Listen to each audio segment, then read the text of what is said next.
Presidente Lula sente mal-estar, cancela a agenda e vai ao hospital. Eduardo Bolsonaro ataca Alexandre de Moraes e desafia Lula. Zambelli e Carluxo saem em defesa de Bananinha. Neymar tá fora da seleção. Mãe de Paulo Gustavo elogia Lula. E presidente do STF janta com o presidente do iFood. Todas essas notícias agora em menos de 3 minutos. E não esquece de compartilhar.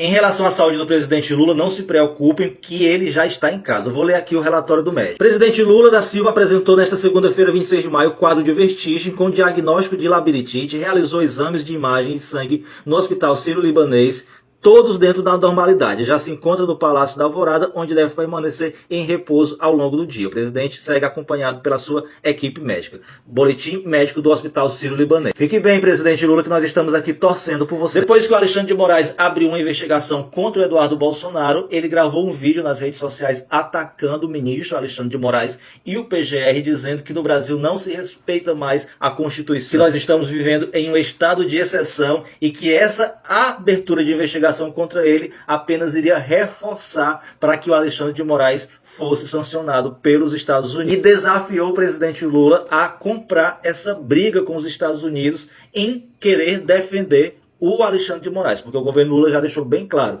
que se o Alexandre de Moraes for sancionado, o Brasil considerará essa ação dos Estados Unidos como um ataque à nossa soberania. É muito triste, minha gente, você ver um político eleito pelo povo brasileiro, sustentado pelo povo brasileiro, trabalhando para prejudicar o Brasil e beneficiar outro país. Mas o que é teu, Bananinha, tá guardado, viu? E a Zambelli chamou Eduardo Bolsonaro de amigo e disse que ele está sendo perseguido. E o Carluxo foi defender o irmão e acabou afirmando que ele está lá nos Estados Unidos trabalhando contra o Brasil. E olha que notícia boa, adoro ver bolsonaristas se dando mal. O novo técnico da seleção convocou a seleção brasileira para os jogos contra o Equador no dia 5 e o Paraguai no dia 10 e deixou de fora o Neymar. Diz que o Neymar não está 100% e que nós temos outros ótimos jogadores. E, gente, o novo técnico sabe que o Neymar não é mais jogador e que é apenas um digital influencer. E vocês viram o vídeo ontem da dona Deia, mãe do Paulo Gustavo, elogiando a atitude do presidente Lula, que homenageou o Paulo Gustavo com a Ordem do Mérito Cultural. O que eu achei mais legal foi ela dizer que estava toda orgulhosa e o Luciano Huck dizer que estava com ciúmes. Eu só não sei se ele estava com ciúmes de fato da dona Deia ou com ciúmes do cargo do Lula, porque o que ele mais deseja é ser presidente do Brasil. Minha gente, e que papel ridículo esse do presidente do STF estar no jantar junto com o presidente do iFood, sendo que o iFood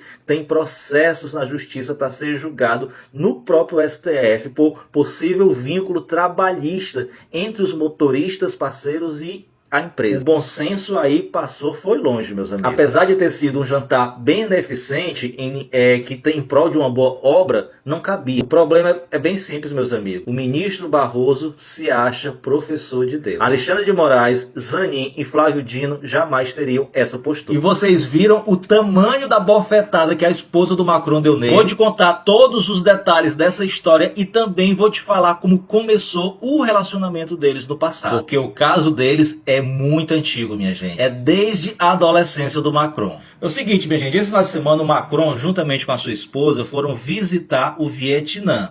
O funcionário do avião abriu a porta. Só que no momento que ele abriu a porta para o Macron sair, a Brigitte, esposa dele, ela simplesmente estava dando uma bofetada na cara do Macron. Minha gente, o Macron viu que estava sendo filmado, ficou todo sem graça e começou a disfarçar. E a princípio, o governo francês negou que fosse verdadeiro, mas depois ele afirmou que realmente essa bofetada aconteceu. Só que tentou suavizar a situação dizendo que era apenas um clima de brincadeira entre ele e a esposa. E que nessas viagens mais distantes, assim, o Macron gosta de brincar com ela. E esse suposto bofetada seria apenas um empurrão de brincadeira no Macron. Só que esse argumento do Macron entra totalmente em contradição com a postura da Brigitte ao descer da escada do avião. O Macron, ele simplesmente dá o braço assim para Brigitte segurar, ela se recusa e desce apoiada no corrimão. E para piorar a situação, o governo francês está culpando a imprensa russa, que foi quem divulgou o vídeo com essas imagens. Mas enfim, meus amigos, o romance entre eles começou há muito tempo. E antes de eu te contar os detalhes, deixa eu só te explicar uma coisa, tá? Essa foto, esse rapazinho aqui não é o Macron. Fizeram uma montagem uma vez na internet que acabou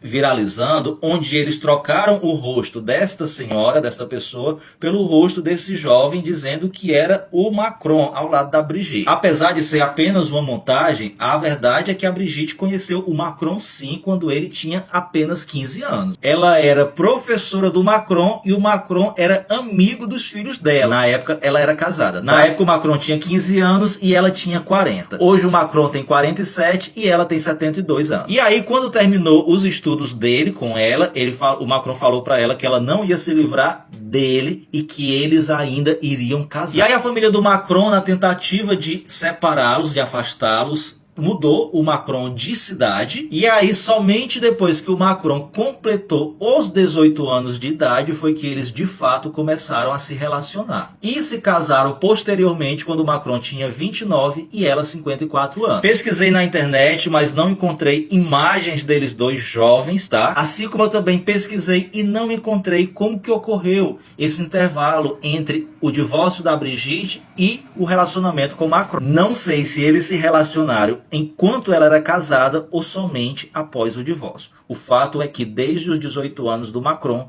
que ele está com ela. É muito amor. Você já viveu um romance assim? Escreve nos comentários o que você achou dessa história. E como diz a canção, é verdade que um tapinha não dói?